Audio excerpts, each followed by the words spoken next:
राधे राधे दोस्तों, आज हम आपको सुनाएंगे एक माँ के त्याग की बहुत ही अच्छी कहानी। अगर आप हमारे चैनल पर नए हैं तो प्लीज हमारे चैनल को सब्सक्राइब करें, वीडियो को लाइक करें और शेयर करें। सुनीता अपने माता पिता की बड़ी लाडली बेटी थी। माता पिता ने उसे बड़े नाजों से पाला था।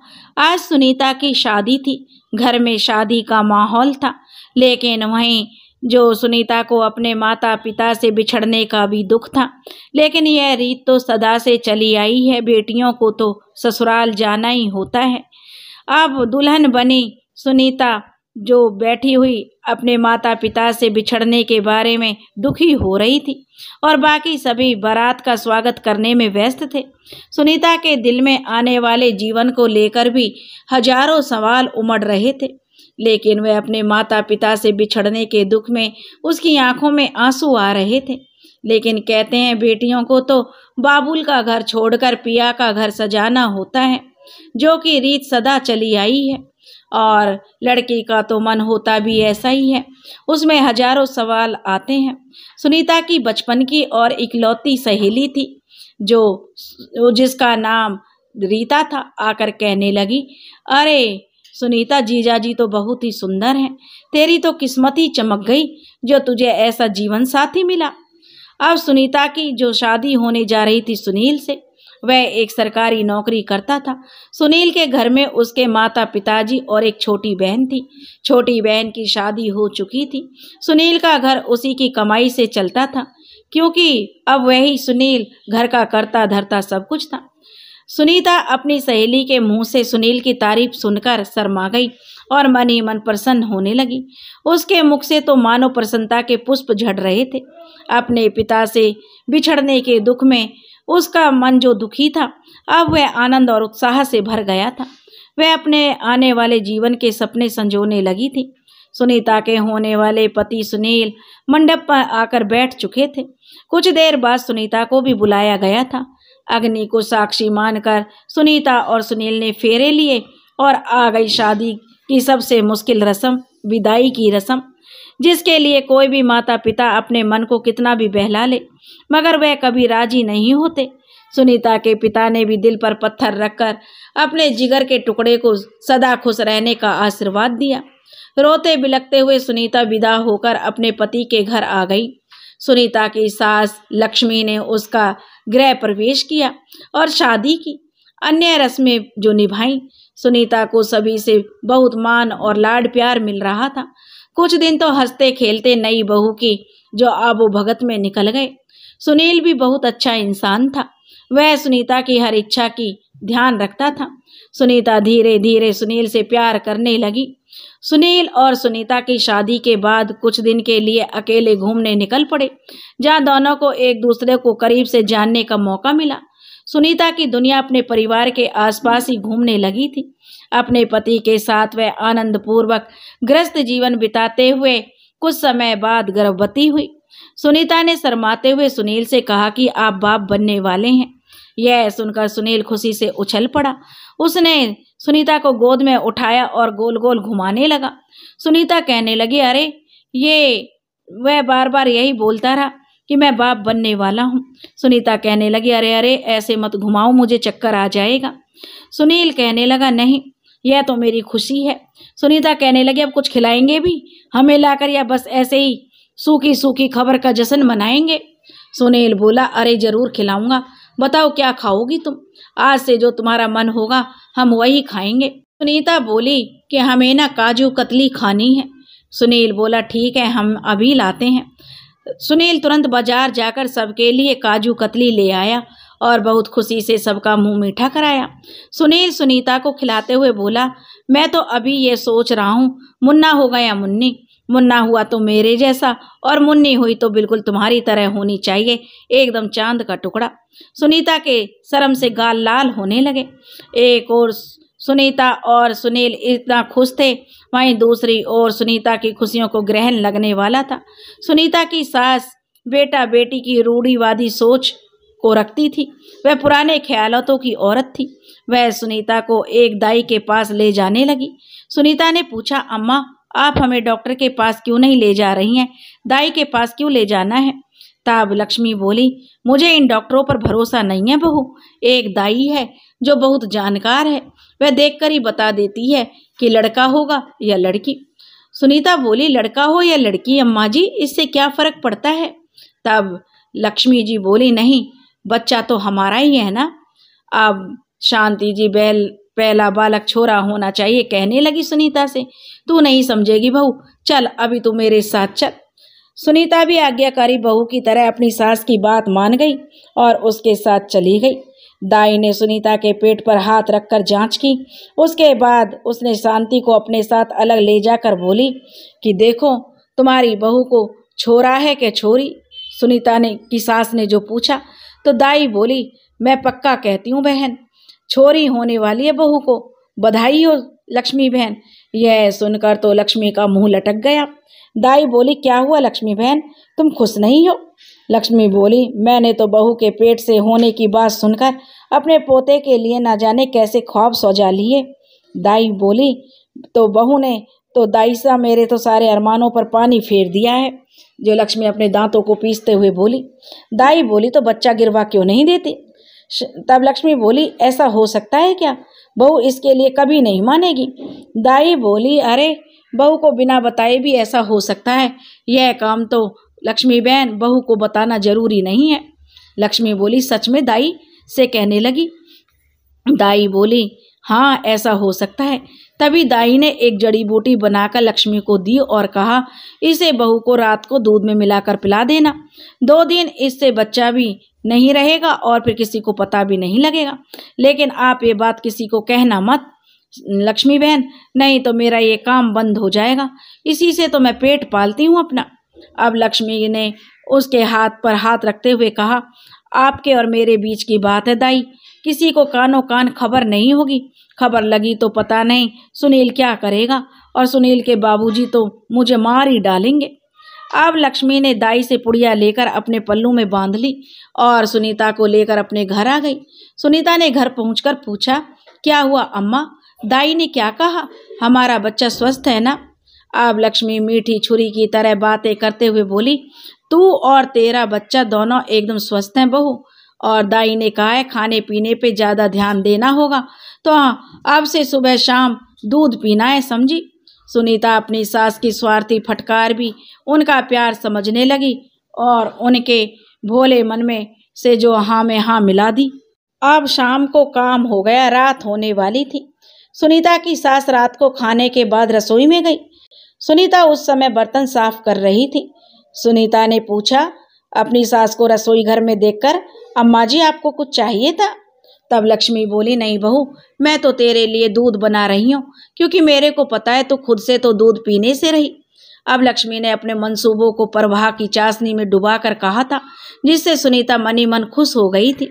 सुनीता से नजरें बचाकर लक्ष्मी ने दाई की दी हुई पुड़िया में से आधी दवाई दूध में मिलाई और सुनीता से कहा, ले चल पी ले अब दूध। सुनीता बोली, मैं बाद में पी लूंगी अम्मा, आप बेफिक्र होकर सो जाइए। लक्ष्मी बोली, ठीक है, पर याद से पी लेना, मैं जाती हूँ। सुनीता ने हाँ में सिर हिलाया और लक्ष्मी दूध का गिलास वहीं रखकर चली गई। काम से फारिग होकर सुनीता दूध का गिलास लेकर अपने कमरे में चली गई। उसने दूध पिया और सगुन की नींद सो गई। वह अपनी सास के कुटिल इरादों से अभिनिज्ञ जो थी। अब लक्ष्मी ने दाई के कहे अनुसार अगले दिन भी इसी तरह दूध में दवाई मिलाकर अपनी बहू को पिला दी। तीसरे दिन सुनीता को अचानक पेट में दर्द शुरू हो गया, उसे ब्लीडिंग होने लगी। सुनील सुनीता की ऐसी हालत देखकर बहुत डर गया। वह उसे जल्दी से डॉक्टर के पास लेकर गया। आखिर जो लक्ष्मी जी का मन चाहा हुआ, लेकिन दुनियादारी के लिए रोने का झूठा दिखावा भी तो करना था। हॉस्पिटल में पहुंचकर डॉक्टर ने सुनील से कहा कि सुनीता का मिसकैरेज हो गया है। अपने बच्चे को खोने की बात सुनकर सुनील का दिल टूट गया, उसकी आंखें भर आईं। और लक्ष्मी ने सुनील को संभालते हुए कहा, बेटा हिम्मत रख, बहू को भी तो तुझे संभालना है। एक मर्द खुद को हर मुश्किल की घड़ी में खुद संभालने की हिम्मत रखता है। शायद इसलिए सब कहते हैं मर्द को दर्द नहीं होता। सुनील ने अपने जज्बातों पर काबू रखते हुए सुनीता को भी संभाला और अगले दिन हॉस्पिटल से डिस्चार्ज कराकर सुनीता को घर ले आया। अब लक्ष्मी का तो मनचाहा होने से उसे खास फर्क नहीं पड़ा। सुनीता भी सुनील के प्यार और देखभाल से धीरे धीरे इस हादसे को भूल गई। उसे लक्ष्मी जी के कारनामों पर शक भी नहीं हुआ। 2 महीने बाद सुनीता एक बार फिर से गर्भवती हुई। अब लक्ष्मी जी उसे फिर से दाई के पास ले गई। सुनीता की कोख में पल रही नन्ही जान इस बार भी एक लड़की थी और लक्ष्मी जी को इस बार भी जरा भी उस पर तरस नहीं आया। उसने दाई से दवाई लेकर फिर से वही चाल चली और सुनीता का एक बार फिर से गर्भपात हो गया। सुनीता और सुनील का दिल एक बार फिर से टूट गया। उन्हें समझ नहीं आ रहा था कि बार बार उनके साथ ये क्या हो रहा है। एक ही साल में सुनीता ने 4 बार गर्भ धारण किया और चारों बार उसका गर्भपात हो गया। जब नहीं रुका गया तो आखिर सुनीता ने डॉक्टर से पूछा कि डॉक्टर साहब बार बार मेरा गर्भपात क्यों हो जाता है। डॉक्टर ने इसकी वजह सुनीता के खाने पीने में लापरवाही बताई। सुनीता ने डॉक्टर को अपने पूरे खान पान और दिनचर्या के बारे में बताया, जिसे सुनकर डॉक्टर भी हैरान थी, क्योंकि खाने में कुछ भी ऐसा नहीं था जो बार बार गर्भपात की वजह बने। डॉक्टर ने उन्हें अगली प्रेगनेंसी में पहले ही सब टेस्ट कराने की सलाह दी। बार बार अपना बच्चा खोने से सुनीता के दिल और दिमाग पर बहुत गहरा असर पड़ा था, लेकिन सुनील के प्यार और विश्वास ने सुनीता को इस दुख की घड़ी से बाहर निकलने में मदद की थी। लक्ष्मी जी बार बार लड़की के जन्म के कारण अब परेशान रहने लगी, क्योंकि कोख में बच्चे को मारने जैसा बड़ा पाप लक्ष्मी जी कर रही थी, तो उसे सगुन कैसे मिलता। वह भगवान से दुआ करने लगी कि हे प्रभु, मेरी बहू की गोद भर दो भगवान, मुझे मरने से पहले मेरे पोते का मुंह तो दिखा दो ताकि मैं सगुन से मर सकूं, और मेरी मुक्ति का मार्ग मेरा पोता दे दो भगवान। लक्ष्मी जी दिन रात यही कामना करके सोती जागती। आखिर भगवान ने लक्ष्मी जी की प्रार्थना और सुनीता के आंसू देखकर उसके दुखों का अंत कर दिया। कुछ समय बाद सुनीता फिर से गर्भवती हुई। हर बार की भांति लक्ष्मी जी उसे इस बार भी दाई के पास लड़काए लड़की की जांच के लिए लेकर गई। वह मनी मन प्रार्थना करने लगी, इस बार लड़का हो बहू की कोख में तो मैं गंगा नहा लूं अपने पोते का मुंह देखकर। सुनीता और लक्ष्मी दाई के पास पहुंची। दाई ने सुनीता का पेट देखकर लक्ष्मी को अलग ले जाकर कहा, बधाई हो लक्ष्मी बहन, भगवान ने आपकी विनती सुन ली, बहू को लल्ला होने वाला है, आपकी मुराद पूरी हो गई लक्ष्मी बहन। यह सुनकर लक्ष्मी की खुशी का तो जैसे कोई ठिकाना नहीं रहा। उसने अपने हाथ में पहनी सोने की अंगूठी दाई को तोहफे के रूप में दे दी, जिससे वह लालची दाई फूली नहीं समा रही थी।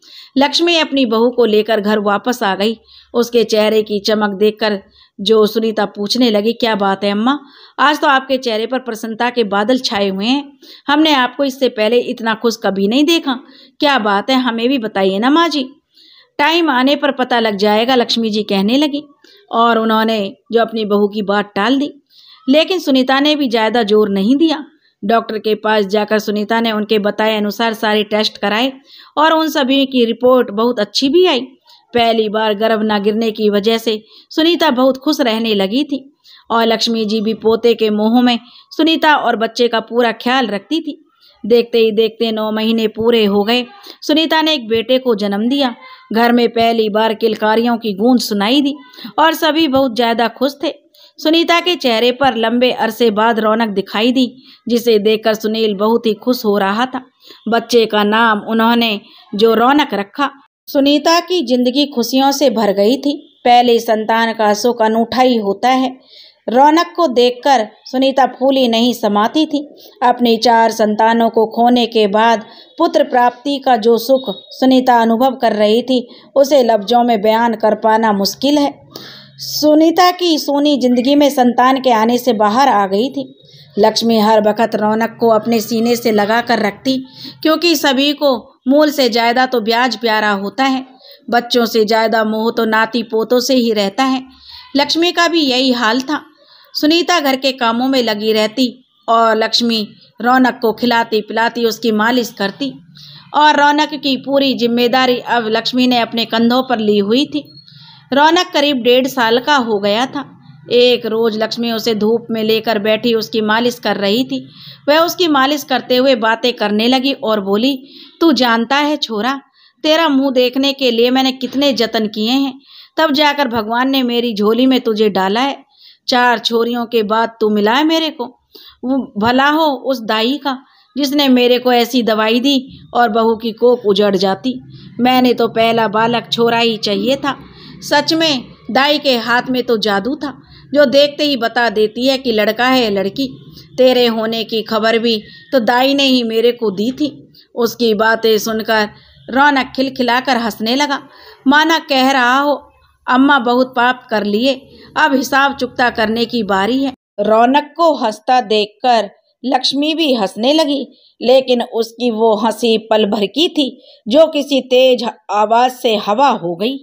क्योंकि लक्ष्मी जब रौनक की मालिश कर रही थी तो उन्हें साथ में खेलता देखकर जो सुनील भी वहीं रुक गया। उसने अपनी माँ की कही सारी बातें सुन ली और उसकी आंखों में क्रोध भर आया।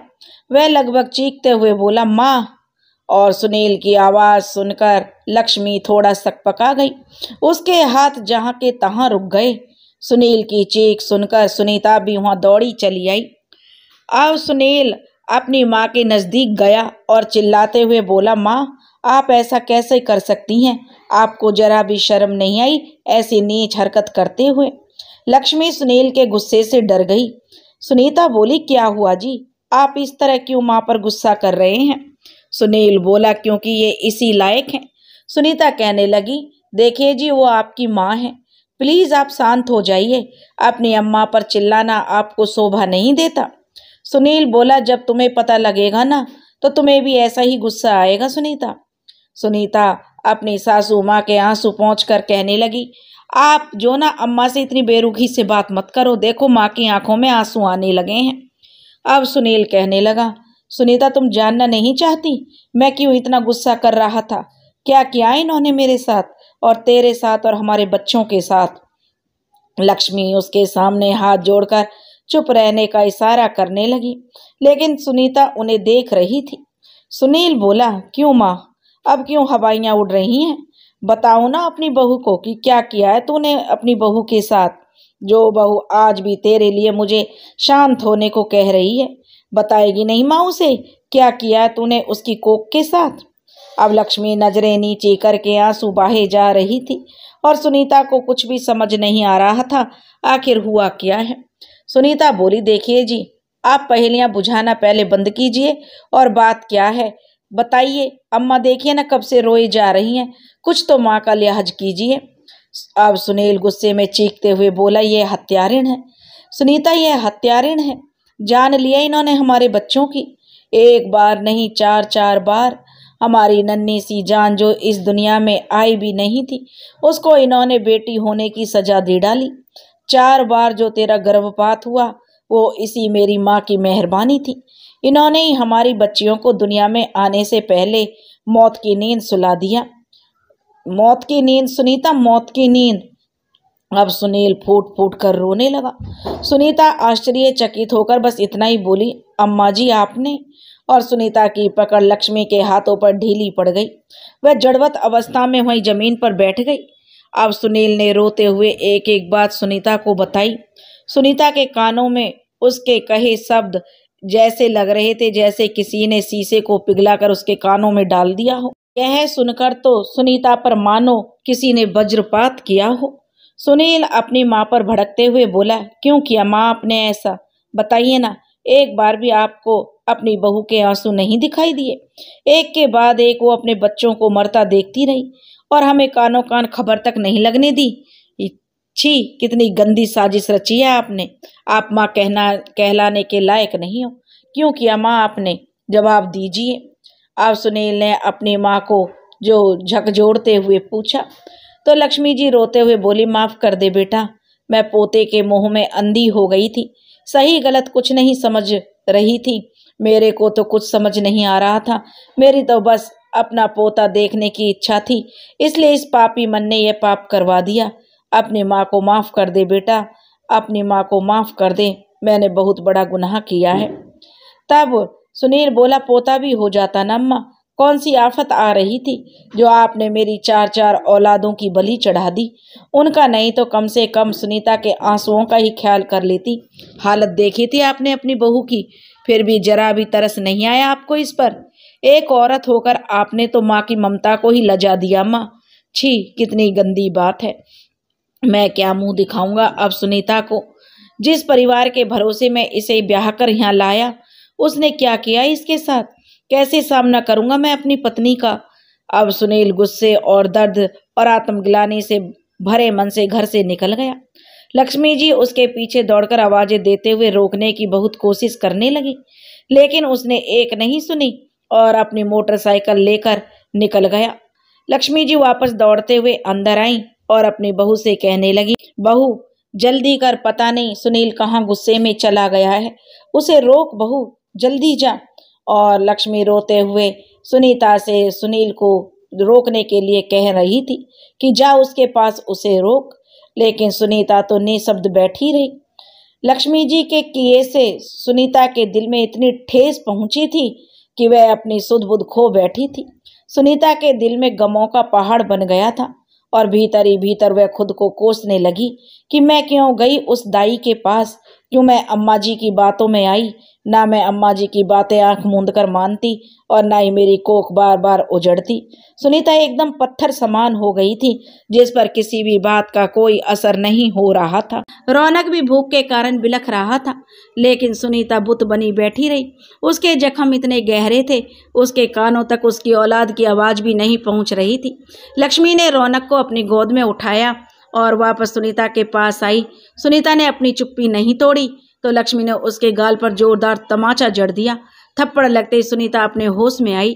सुनीता ने रौनक को रोता देखा तो उसके हाथ से रौनक को अपनी गोद में लेने के लिए उठा लिए। जैसे ही उसकी नज़र अपनी सास के चेहरे पर पड़ी, सुनीता के दिल में निराशा की भरी लहर दौड़ पड़ी। एक पल के लिए उसके हाथ नीचे होने लगे और फिर रौनक के रोने की आवाज़ सुनकर सुनीता ने लक्ष्मी की गोद से रौनक को ले लिया।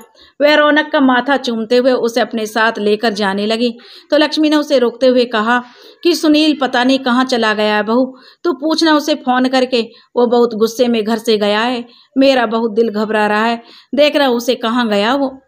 तब सुनीता कहने लगी, आपने जो करना था वो कर लिया ना माँ जी, आपको हम लोगों की चिंता करने की कोई ज़रूरत नहीं है।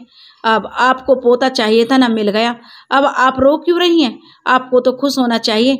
मैं इसे दूध पिला कर लाती हूँ, फिर आप संभालिए अपने पोते को, मैं अपने पति को खुद ढूंढ लूँगी, आप परेशान ना होइए। सुनीता दुखी मन से रौनक को लेकर अपने कमरे में चली गई। सुनीता ने रौनक को दूध पिलाया और उसे वापस लक्ष्मी के हाथों में थमा दिया और सुनीता ने फिर अपने पति को कॉल किया, लेकिन उसने फ़ोन नहीं उठाया। वह खुद सुनील के दोस्तों और जान पहचान के लोगों के पास जाकर सुनील के बारे में पूछती हुई दर दर की ठोकरें खाती भटकती रही, लेकिन उसे कहीं भी सुनील का कोई पता नहीं चला। मजबूरन सुनीता पुलिस के पास मदद के लिए गई। पुलिस ने उसे सुनील की गुमशुदा होने की वजह पूछी, जिसका सुमन के पास कोई जवाब नहीं था। वह क्या बताती पुलिस को कि सुनील अपनी माँ की वजह से गुस्से में घर से निकले थे। वह निराश होकर वहाँ से लौटने को हुई, तभी पुलिस के पास फ़ोन आया। उन्होंने अपने हवलदार से कहा, जल्दी चलो, एक्सीडेंट केस है, किसी बाइक का एक्सीडेंट हुआ है। यह जब सुनीता ने सुना तो वह बहुत डर गई। ना चाहते हुए भी उसके दिल में बुरे बुरे ख्याल आने लगे। वह भागकर इंस्पेक्टर के पास गई और कहने लगी, साहब मुझे भी अपने साथ ले चलो, मुझे डर है कहीं वो मेरे पति तो नहीं है, मैं आपके आगे हाथ जोड़ती हूँ, इंस्पेक्टर साहब मुझे भी अपने साथ ले चलो। इंस्पेक्टर सुनीता को अपने साथ लेकर एक्सीडेंट स्पॉट पर पहुँचे। सुनीता ने जब सुनील को जख्मी हालत में देखा तो वह जोर से चीख पड़ी। नहीं, सुनीता भागकर सुनील के पास गई, उसकी आंखों से आंसू बहने लगे। पुलिस की मदद से सुनील को हॉस्पिटल में भर्ती कराया गया। सुनील बुरी तरह जख्मी था, उसे बहुत सीरियस चोटें लगी थी। अस्पताल में सुनील का इलाज चल रहा था। वक्त के साथ साथ सुनील के जिस्म के ऊपरी घाव तो भर गए, लेकिन उसके कमर से नीचे का हिस्सा सुन्न पड़ गया था। हादसे में सुनील ने अपने पैर गंवा दिए और अब वह कभी भी अपने पैरों पर खड़ा नहीं हो सकता था। इसे बदकिस्मती कहो या उसकी माँ के कर्मों का फल। लड़कियों को कोख में मारने का जो घिनौना पाप उसकी माँ लक्ष्मी ने किया था, उसकी सजा उसके बेटे को मिली, जो वह अपने पैरों पर खड़े होने लायक नहीं रहा। कहते हैं माता पिता के किए का परिणाम संतान को भुगतना पड़ता है, इसलिए सुनील की यह दशा थी। 4 बेटियों की मौत का कर्ज तो लक्ष्मी के सिर पर था। उस कर्ज की भरपाई सुनील को अपने पैर गंवाकर करनी पड़ी। लक्ष्मी अपने बेटे को बिस्तर पर पड़ा देखकर आत्मग्लानि में डूब गई और अपने पाप की गठड़ी का बोझ वह उठा नहीं सकी और कुछ ही वक्त में वह परलोक सिधार गई। घर की सारी जिम्मेदारी अब सुनीता के ऊपर आ गई। उसे घर में गृह लक्ष्मी और घर का मर्द दोनों की भूमिका निभानी थी। 3 साल का छोटा बच्चा और बीमार पति और पेट पालने का सारा जो उत्तरदायित्व सुनीता के कंधों पर आ गया। सुनील सुनीता से माफी मांगते हुए कहने लगा, मुझे माफ कर देना सुनीता, तुम इस घर में कितने ख्वाब सजाकर आई थी और हमने तुम्हें कभी कोई खुशी नहीं दी। इस घर में सिवाय तकलीफों के तुम्हें और कुछ नहीं मिला। तुम चाहो तो अपने पिता के घर जाकर सगुन की जिंदगी जी सकते हो। सुनीता कहती अपने पति के हाथों को थामकर, आप पति हैं मेरे, जन्मों जन्मों तक साथ निभाने का वचन दिया है हमने एक दूसरे को। अग्नि के साथ फेरे लेकर शादी हुई है हमारी, और आप कह रहे हैं कि मैं आपको छोड़कर आराम की जिंदगी बसर करूं? कभी नहीं, मैं इतनी कायर नहीं हूं जी। जब मुश्किल घड़ी में मैं साथ निभाने की बात आई तो मैं आपको छोड़कर चली जाऊं? मरते दम तक मैं आपका साथ निभाऊंगी। एक लड़की ससुराल से तभी विदा होती है जब उसकी अर्थी उठती है। इससे पहले मैं इस घर में से कहीं नहीं जाने वाली हूँ। सुनील की आंखों में आंसू भर आए तो सुनीता उसके आंसू साफ करते हुए कहने लगी, आप बिल्कुल भी परेशान मत होइए, मैं थोड़ा बहुत काम धंधा करके हमारे परिवार को पालूंगी। अब ये फर्ज अब तक आपने निभाया, अब ये मेरी बारी है। सुनील ने रोते हुए कहा, मैं कितना खुशनसीब इंसान हूँ जो तुम जैसी लड़की मुझे जीवन साथी के तौर पर मिली। इतने में ही रौनक खिलखिलाते हुए वहां आ गया और सुनीता ने उसे गोद में उठाकर कहा, अब तो बस आप दोनों ही मेरी दुनिया हैं और आप दोनों के लिए तो मुझे जीना पड़ेगा और मेहनत भी करूंगी। मैं कायर नहीं हूँ, मैं हालातों से समझौता नहीं करूंगी, मैं उनका डटकर मुकाबला करूंगी। सुनीता थोड़ी पढ़ी लिखी थी। उस जमाने में शायद लड़कियों को पढ़ाते भी यही सोच कर थे कि बुरे वक्त में उनकी पढ़ाई कुछ काम आ सके। अपने परिवार का मर्द बनकर सुनीता ने विद्यालय में पढ़ाना शुरू किया। लोग उसके बारे में तरह तरह की बातें बोलते कि सास के जाते ही बहू के पर निकल आए, घर में अपाहिज पति को छोड़कर कहाँ जाती है, किसी को क्या पता। सुनीता को कुछ लोग ताने देते, कुछ उसकी समझदारी और साहस की प्रशंसा भी करते। रौनक 3 साल का हो चुका था, वह खूब दौड़ने फिरने लगा था। सुनीता के लिए मुश्किल की घड़ी थी कि रौनक को कहाँ छोड़े, क्योंकि सुनील तो इस हालत में नहीं थे कि वह उठकर रौनक का ख्याल रख सकें। इसलिए सुनीता ने रौनक का दाखिला अपने विद्यालय में करा लिया ताकि उसकी फीस में थोड़ी बचत भी हो सके और रौनक के विद्यालय आने जाने और अन्य कामों में सुनीता को भी कोई आपत्ति ना हो। सुनीता सुबह उठकर जो अपने पति को नहलाकर खाना बनाना, खिलाना और सुनील के सारे काम करती। उसके बाद वह खुद तैयार होकर रौनक को तैयार करके अपने साथ विद्यालय ले जाती। वहां से लौटकर वह घर के काम में लग जाती। एक छोटे बच्चे की पूरी जिम्मेदारी, ऊपर से जो अपने पति का सारा काम, सुनीता दिन रात काम में लगी रहती थी। शुरू में सब सही चलता रहा, लेकिन बाद में जैसे जैसे रौनक बड़ा होने लगा उसकी पढ़ाई और अन्य खर्चे बढ़ने लगे, जिसके लिए सुनीता की तनख्वाह पर्याप्त नहीं होती थी। सुनीता ने घर पर सिलाई का काम शुरू कर दिया। वह सुबह सुनील का सारा काम करती, नाश्ता बनाती, रौनक को विद्यालय के लिए तैयार करती, टिफिन लगाती और फिर उसे अपने साथ लेकर विद्यालय जाती। वापस आकर वह फिर अपने पति की देखभाल और उसके बाद सिलाई और घर के अन्य कामों में व्यस्त हो जाती। रात को सोने से पहले अपने पति के पैरों पर तेल की मालिश करती, इस उम्मीद से कि शायद वो फिर से अपने पैरों पर खड़ा हो सके। सुनीता सुबह से लेकर रात तक एक पैर पर नाचती, सारे काम करती। रात होने तक वह थक कर चूर हो जाती। लेटते ही वह गहरी नींद में चली जाती। सुनील सुनीता की ऐसी हालत देखकर खुद को कोसता, मगर उसकी मदद के लिए हाथ ही नहीं बढ़ा सका। सोती हुई सुनीता की हालत देखकर सुनील खुद को इतना ज्यादा बेबस और लाचार महसूस करता जितना उसने कभी नहीं किया था। सुनीता की जी तोड़ मेहनत और सुनील की आत्मग्लानि दिनों दिन बढ़ती जा रही थी। देखते ही देखते समय पंख लगाकर उड़ गया। सुनीता की मेहनत और जोश ने रौनक को अच्छी शिक्षा और अच्छी परवरिश के साथ बड़ा कर दिया। अब रौनक 15 साल बाद का समय बीत गया। रौनक 18 साल का हो गया था और अब उसकी विद्यालय की पढ़ाई समाप्त हो गई थी। आगे की पढ़ाई के लिए उसे शहर जाकर विद्यालय में दाखिला लेना था और रौनक अपने दाखिले की तैयारियों में व्यस्त था। महाविद्यालय के लिए उसे चयन करना था। सुनीता दिन रात एक करके उसकी पढ़ाई के लिए पैसे जुटाने में लगी थी। इसी बीच एक अनहोनी और हो गई। एक दिन अचानक सुनील की तबीयत बहुत ज़्यादा बिगड़ गई। सुनील की तबीयत बिगड़ते देखकर सुनीता बहुत ज़्यादा घबरा गई। रौनक और सुनीता उसे गांव के सरकारी अस्पताल में लेकर गए।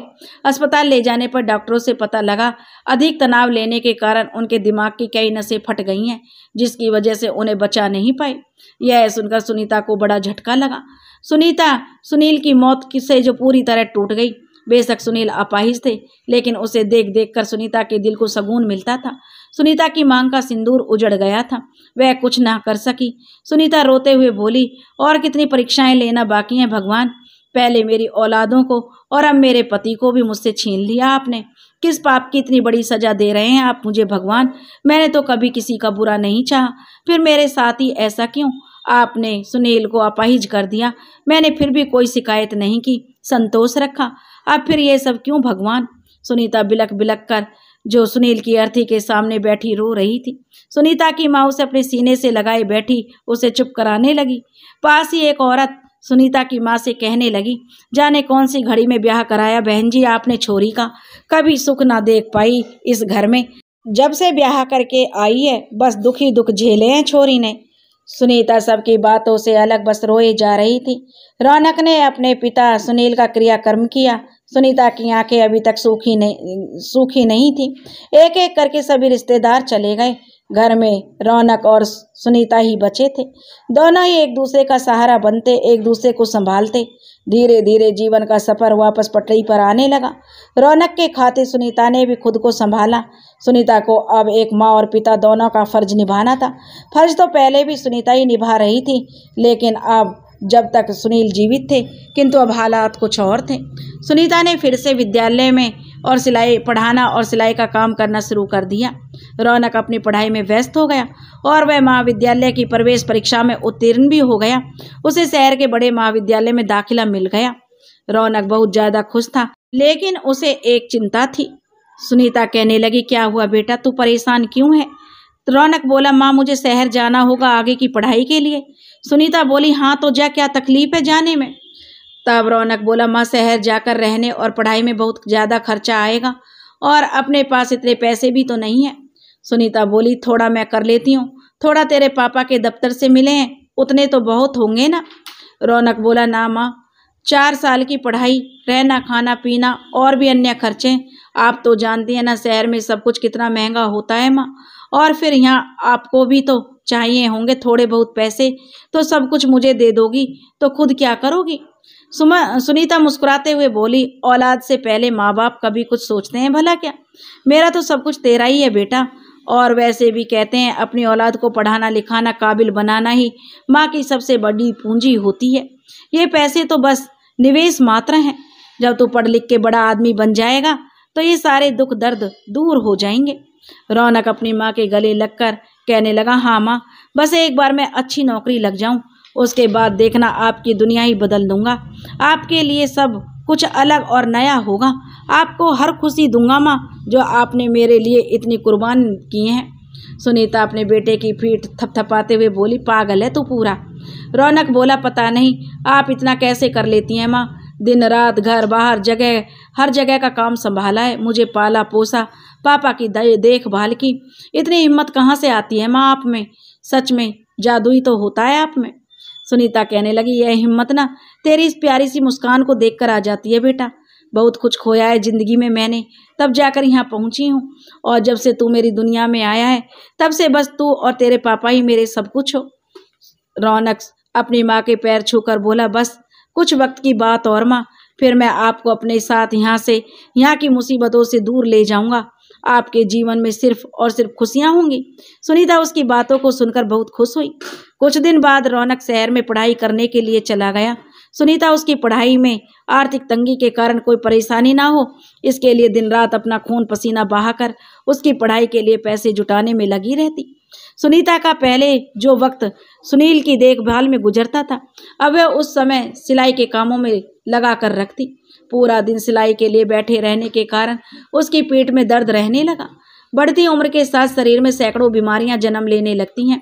सुनीता की भी कमर में दर्द रहने लगा, लेकिन उसके सामने उसके बेटे की पढ़ाई थी और जो उसके कंधे पर जिम्मेदारियों का बोझ तले उसके कंधे दबे हुए थे।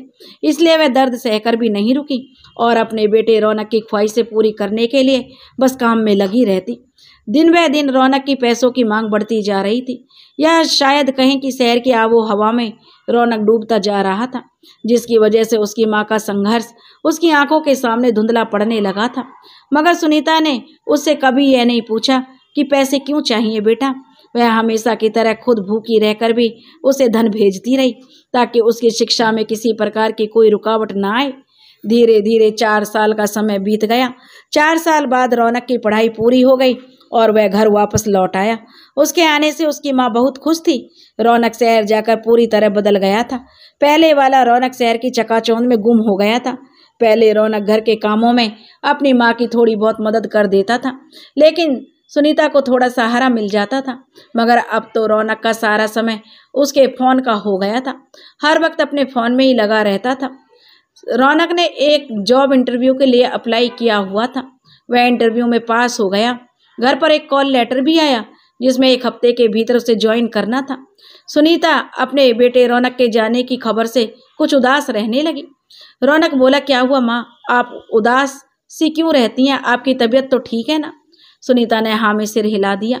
रौनक बोला, फिर क्या बात है माँ, जब से मेरी नौकरी लगी है आप उदास रहने लगी हैं। आप मेरी नौकरी से खुश नहीं हैं क्या माँ? सुनीता बोली, नहीं बेटा, ऐसी बात नहीं है। रौनक बोला, तो क्या बात है माँ, बताइए ना मुझे। सुनीता बोली, अभी कुछ दिन पहले ही तो आया था बेटा तू शहर से, और वापस फिर जी भर कर तेरे साथ भी नहीं रही और तू फिर से जाने की कह रहा है। रौनक बोला, माँ जाना तो होगा ना, बस कुछ दिन की बात है और एक बार शहर जाकर मैं रहने का बंदोबस्त कर लूँ, फिर आपको भी अपने साथ शहर ले जाऊँगा। सुनीता कुछ नहीं बोली, बस खामोश रही। रौनक फिर से बोला, माँ अगर आप ऐसे उदास रहेंगी तो फिर मैं नौकरी छोड़ देता हूँ। ये मुझे नहीं करनी कोई नौकरी जब आप ही खुश नहीं हैं। सुनीता उसके गाल पर हल्की सी चपट लगाते हुए बोली, चुप कर तू बदमाश, क्यों नहीं करेगा नौकरी? इतना पढ़ाया लिखाया किस लिए? घर में बैठाने के लिए? तू शहर नहीं जाएगा और नौकरी भी करेगा और शहर भी जाएगा। रौनक बोला, लेकिन माँ आप। तभी सुनीता बोली बीच में बात काटते हुए, आप कुछ नहीं बेटा, तू शहर जाएगा और ज़रूर जाएगा। मैं आज तक तेरी किसी खुशी के आड़े नहीं आई हूँ जो अब आऊँगी। अपने बच्चे से उसकी खुशी कैसे दूर कर सकती हूँ? तू जाकर शहर जाने की तैयारी कर। रौनक अपनी माँ के गले लगकर बोला, माँ आप बहुत अच्छी हैं। तब माँ नहीं, सबसे अच्छी माँ है मेरी। सुनीता ने उसका माथा चूम लिया। 4 दिन बाद रौनक को शहर जाना था। तब तक सुनीता उसकी मनपसंद का खाना बनाकर उसे खिलाती रही, उसकी खुशी के लिए हर मुमकिन कोशिश करती रही। आखिर रौनक के जाने का दिन भी आ गया। सुनीता का मन बहुत बेचैन था, लेकिन उसने अपनी आंखों से एक आंसू नहीं छलकने दिया और चेहरे पर मुस्कुराहट ही बिखेरती रही। रौनक सुनीता का आशीर्वाद लेकर उससे विदा होकर शहर चला गया। उसके जाने के बाद सुनीता खूब रोई। एक रोज सुनीता की पड़ोसन उससे कहने लगी, सुनीता तूने ये क्या किया? रौनक को तूने शहर क्यों भेज दिया? सुनीता खुश होकर बोली कि रौनक की नौकरी लग गई है शहर में भाभी जी। तब पड़ोसन बोली, तू बहुत भोली है सुनीता, समझती नहीं, शहर जाकर आज तक कोई कभी वापस आया है जो रौनक आएगा? सुनीता बोली, नहीं भाभी, मेरा रौनक ऐसा बिल्कुल नहीं है। देखना वो जरूर वापस आएगा और मुझे अपने साथ भी लेकर जाएगा। पड़ोसन बोली, भगवान करे ऐसा ही हो सुनीता, पर मुझे नहीं लगता अब वो कभी लौट कर आएगा। शहर की हवा ही मैली होती है जो रिश्तों को खा जाती है। सुनीता कहने लगी, कभी ऐसा ना होगा, मुझे अपनी परवरिश पर पूरा भरोसा है भाभी। मेरा रौनक मेरे साथ ऐसा विश्वासघात कभी नहीं करेगा। पड़ोसन बोली, भगवान तेरी उम्मीदों को पूरा करे सुनीता और तेरा रौनक वापस आ जाए, मैं तो यही प्रार्थना करती हूँ। सुनीता मुस्कुराकर उन्हें धन्यवाद कहते हुए अपने घर आ गई, लेकिन ना चाहते हुए भी पड़ोसन ने उसके मन में डर का बीज रोप दिया था। सुनीता को अपनी परवरिश पर पूरा भरोसा था, पर शक का एक छोटा सा कीड़ा अब उसको भरोसे को दीमक की तरह चाटने लगा था। सुनीता का मन पड़ोसन भाभी की बातों से विचलित हो गया था। उसने रौनक को फ़ोन लगाया और पूछा, बेटा वापस कब आएगा? रौनक ने कहा, माँ बस 2 महीने और फिर मैं आपको हमेशा के लिए अपने पास ले आऊँगा।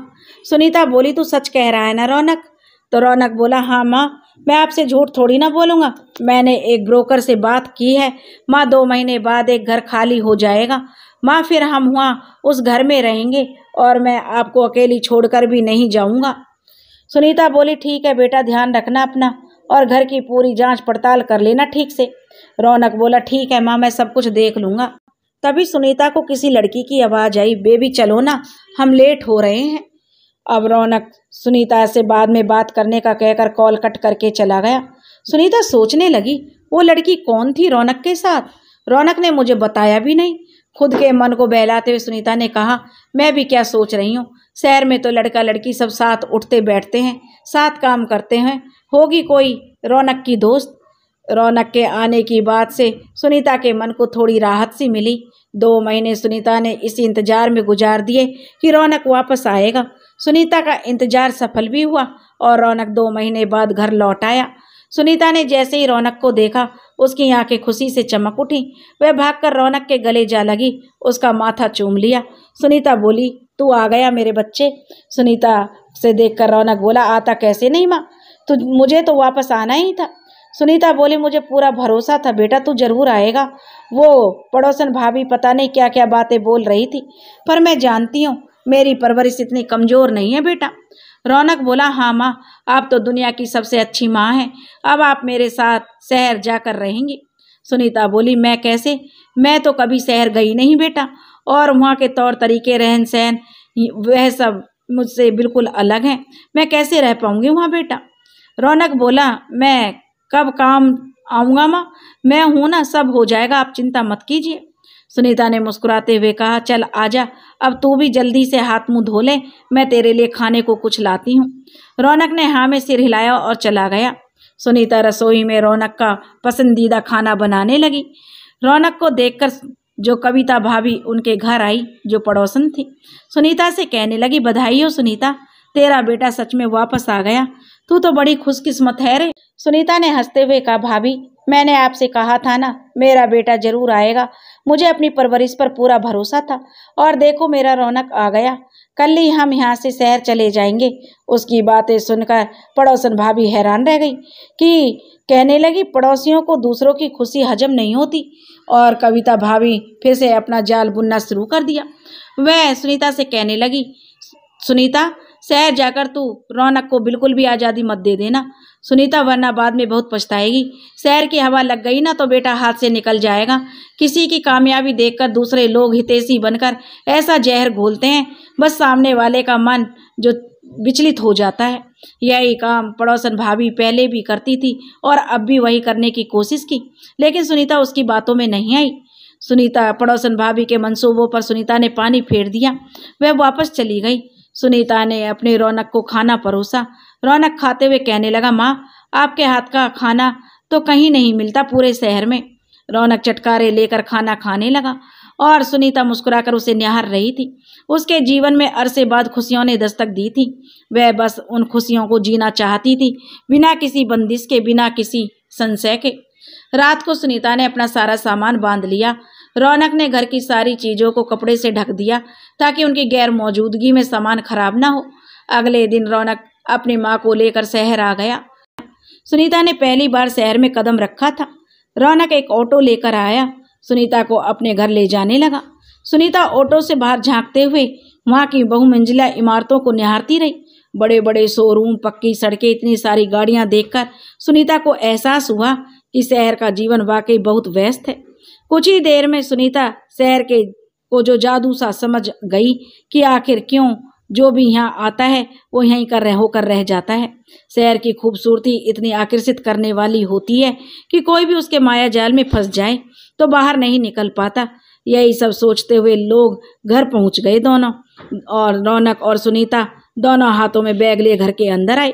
घर का दरवाज़ा खोलते हुए रौनक ने कहा, माँ ये है आज से हमारा नया घर। अब सुनीता घर को देखकर चकित रह गई। गांव की हवेली में जहां दीवारों पर थोड़ी बहुत नक्काशी की हुई थी, वहीं शहर का घर कांच से जड़ा हुआ था। सुनीता घूम घूमकर पूरा घर देखने लगी। उसने घर का एक एक कोना देख लिया और रौनक ने उससे पूछा, माँ कैसा लगा आपको घर? सुनीता बोली, यह तो बहुत अच्छा है बेटा, बहुत महंगा होगा। रौनक बोला, नहीं माँ, इतना कुछ खास महंगा नहीं है, आप वो सब छोड़िए, आइए मैं आपको आपका कमरा दिखा देता हूँ। सुनीता को लेकर जो रौनक उसके कमरे में गया और रौनक ने पर्दे हटाए तो उधर बालकनी थी जहाँ एक तुलसी का पौधा भी था। तुलसी का पौधा यहाँ, सुनीता ने चहकते हुए बोली। तो रौनक खुश होते हुए बोला, हाँ माँ, मैं जानता हूँ आप गांव में रोजाना तुलसी को जल देकर ही अपने दिन की शुरुआत करती हो, इसलिए मैंने सोचा यहाँ भी एक पौधा लगा दूं ताकि आपको उस घर की चीज़ों की कमी ना खले। उसकी बातें सुनकर सुनीता का दिल खुशी से भर गया। वह सोचने लगी, कितना ख्याल रखता है मेरा बेटा मेरी छोटी छोटी बातों का। सच में मैंने कोई अच्छे कर्म किए हैं, तभी मुझे रौनक जैसा बेटा मिला है। उसकी आंखों के कोर आंसुओं में भीग गए। सुनीता ने जल्दी से उन्हें साफ किया और वो दोनों कमरे से बाहर आ गए। सुनीता रौनक से बोली, मैं चाय बनाने जा रही हूँ बेटा, तू लेगा ना चाय? रौनक ने हाँ में सिर हिला दिया। तो सुनीता रसोई घर में चाय बनाने चली गई। सुनीता चाय बनाते हुए कहने लगी, बेटा तू यहाँ खाना कैसे खाता था, क्योंकि तुझे तो खाना बनाना आता ही नहीं। रौनक बोला, माँ कभी कभार बाहर खा लेता था, तो कभी दोस्त बनाकर लाती, उसी से खा लेता था। सुनीता बोली, तभी तो इतना दुबला पतला हो गया है बाहर का खा खा कर। अब मैं आ गई हूँ ना, देखना पहले जैसा हट्टा कट्टा बना दूंगी तुझे। रौनक बोला, आपके हाथ के खाने की तो बात ही अलग है माँ। सुनीता चाय और बिस्किट लेकर आई और दोनों ने साथ में चाय पीते हुए खूब गप्पे मारे। उसके बाद दोनों आराम करने अपने अपने कमरों में चले गए। शाम हो चली थी। सुनीता उठकर खाने की तैयारी करने लगी। रौनक भी अपने कमरे से बाहर आया और बोला, माँ मैं एक दोस्त से मिलने जा रहा हूँ, 8 बजे तक घर आऊँगा। सुनीता ने उसे वक्त से आने को कहा और रौनक चला गया। सुनीता ने खाना बनाकर तैयार कर दिया और वह रौनक के साथ ही खाना खाने की सोचने लगी। रात के 8 बज गए। उसने सोचा रौनक आता होगा तो डाइनिंग टेबल पर खाना लगा देती हूँ। सुनीता ने सारा खाना टेबल पर लगा कर रख दिया और खुद रौनक का इंतजार करने लगी। इंतजार करते हुए 8 से 9 बज गए, लेकिन रौनक घर नहीं आया और देखते ही देखते 10:30 बज गए। इंतजार करते करते कुर्सी पर बैठे बैठे ही सुनीता की आंख लग गई। रौनक देर रात घर पहुंचा तो उसने देखा सुनीता कुर्सी पर बैठे सो रही है। रौनक की आंखें एकदम चढ़ी हुई थी। उसने सुनीता को हिलाते हुए जगाया, माँ माँ उठिए माँ, आप यहाँ क्यों सोई हुई हैं? अब रौनक की आवाज़ से सुनीता की आंख खुल गई। सामने रौनक को देखकर बोली, बड़ी देर कर दी बेटा आने में तूने। तो रौनक बोला, हाँ माँ, काम थोड़ा जरूरी था, आप यहाँ मत सोइए, कमरे में जाकर सो जाइए। रौनक ने बड़ी शालीनता से कहा। रौनक के बोलते ही उसके मुंह से शराब की बदबू आने लगी। सुनीता हैरान होकर बोली, रौनक तू शराब पीकर आया है? रौनक उससे नजरें चुराने लगा। सुनीता थोड़ी तेज आवाज में बोली, इधर उधर क्या देख रहा है, मेरी तरफ देख। रौनक, शहर आकर तूने शराब पीना भी शुरू कर दिया? रौनक बोला, माँ वो। सुनीता बोली, क्या माँ वो? तुझे यहाँ नौकरी के लिए भेजा था या इन सब के लिए? रौनक बोला, माँ माफ़ कर दे, वो दोस्तों ने ज़बरदस्ती पिला दी थोड़ी सी, सच में मेरी कोई गलती नहीं माँ, 1-2 घूंट ही पिया है मैंने बस, सब दोस्त पी रहे थे तो उन्होंने मुझे भी पिला दी, प्लीज़ माँ गुस्सा मत कर। सुनीता बोली, ठीक है जा तू हाथ मुंह धोकर आ, मैं खाना लगाती हूँ तेरे लिए। तब रौनक बोला, सॉरी माँ, मैं खाना बाहर ही खा लिया, दोस्तों के साथ मुझे नींद आ रही है, मैं सोने जा रहा हूँ, आप भी सो जाइए। रौनक उन्हें सोने का कहकर अपने कमरे में चला गया और सुनीता मन महसूस कर बिना खाए ही भूखी अपने कमरे में जाकर सो गई। उसके सामने ये पहली बार था कि उसने अपने बेटे की एक अलग छवि देखी जो उसके गांव वाले रौनक से बिल्कुल अलग थी। सुनीता के दिमाग में पड़ोसन भाभी की बातें घूमने लगी। शहर जाकर अपने बेटे पर थोड़ी लगाम लगा कर रखना, कहीं शहरी हवा में खो न जाए। चाहते हुए भी सुनीता अपने जहन से यह ख्याल नहीं निकाल पा रही थी कि उसका बेटा उसका सा नहीं रहा। अगली सुबह रौनक उठकर ऑफिस जाने के लिए तैयार हो गया। सुनीता ने उसके लिए नाश्ता बना दिया और टिफिन भी पैक कर दिया। अब रौनक ऑफिस के लिए निकल गया और सुनीता घर पर अकेली रह गई। सुबह से शाम हो गई, सुनीता अकेली घर पर बोर हो गई, ना कोई काम ना कोई जान पहचान। वह घर की 4 दीवारी में पूरे दिन रहकर तंग आ गई, लेकिन जाए भी तो कहाँ जाए, उसे समझ नहीं आ रहा था। रात को जो रौनक थक हार कर घर आया और खाना खाकर सोने चला गया। रोज की यही दिनचर्या बन गई, जिसमें रहकर सुनीता का दम घुटने लगा। कहाँ गांव की मिट्टी की महक और कहाँ शहर की प्रदूषण की बदबू, कहाँ गांव की चौपाल और चहल पहल और कहाँ शहर का एकाकीपन। सुनीता को शहर की आबो हवा तनिक भी रास नहीं आ रही थी। वह वापस गांव जाने की सोचने लगी, लेकिन अपने बेटे से दूरी भी उसे मंजूर नहीं थी। एक रविवार की शाम को सुनीता ने जो अपने बेटे से कहा, चल आ बेटे, मैं तेरे बालों में तेल डाल देती हूँ, कितने रूखे हो गए, जरा भी ध्यान नहीं रखता इनका। तभी रौनक उनके पास आकर बैठ गया और सुनीता उनके बालों में तेल डालने लगी। वह तेल मलते हुए बोली, कुछ दिन के लिए गांव चले बेटा। रौनक बोला, माँ छुट्टी नहीं मिली अभी। सुनीता बोली, तो कुछ दिन बाद चलते हैं ना। रौनक बोला, क्या हुआ माँ, आपका मन नहीं लग रहा क्या यहाँ? सुनीता ने झिझकते हुए कहा, वो दरअसल बेटा तू तो सुबह चला जाता है दफ्तर और मैं घर में अकेली रह जाती हूँ। मेरा मन नहीं लगता अकेले अकेले, ना कोई बोलने वाला है ना कहीं जा सकती हूँ। घुटन सी होती है मुझे इस घर में, दिन काटना मुश्किल हो जाता है। घर की दीवारें खाने को दौड़ती हैं। सुनीता की बातें सुनकर रौनक किसी सोच में पड़ गया। रौनक के कुछ बोलने से पहले सुनीता ने दोबारा बोला, तू सुन भी रहा है रौनक मैं क्या बोल रही हूँ? रौनक हड़बड़ाते हुए बोला, हाँ हाँ माँ, सब सुन रहा हूँ माँ। वो जो क्या है ना एक्चुअली। तब सुनीता बोली, क्या बोला, बोलना। तो जो रौनक डरते हुए बोला, माँ आपकी बोरियत दूर करने का एक रास्ता है मेरे पास। सुनीता बोली, रास्ता क्या है, बोलना। तब रौनक बोला, माँ मैं एक लड़की को पसंद करता हूँ, वो भी मुझे पसंद करती है। हम दोनों जिंदगी भर साथ रहना चाहते हैं माँ। सुनीता ने आश्चर्य से कहा, क्या? तो रौनक बोला, मैं और वो कॉलेज में साथ पढ़ते थे माँ, और अब हम एक ही कंपनी में काम करते हैं माँ। वो हमारे घर भी आ जाएगी तो आपको भी साथी मिल जाएगी और बोरियत भी नहीं होगी। सुनीता कुछ नहीं बोली। रौनक बोला, माँ बोलिए ना, आप मेरी बात से खुश हैं नहीं है क्या? सुनीता कुछ पल खामोश रही, बोली, मुझे मिलना है लड़की से, अगर मुझे पसंद आई तो ही मैं रिश्ते के लिए हाँ कहूँगी, पहले ही बता रही हूँ, समझा? अब रौनक ने हाँ में सिर हिलाते हुए खुशी से उछल पड़ा और उसे खुश देखकर सुनीता भी खुश थी। एक माँ की खुशी तो अपने बच्चे की खुशी में होती है।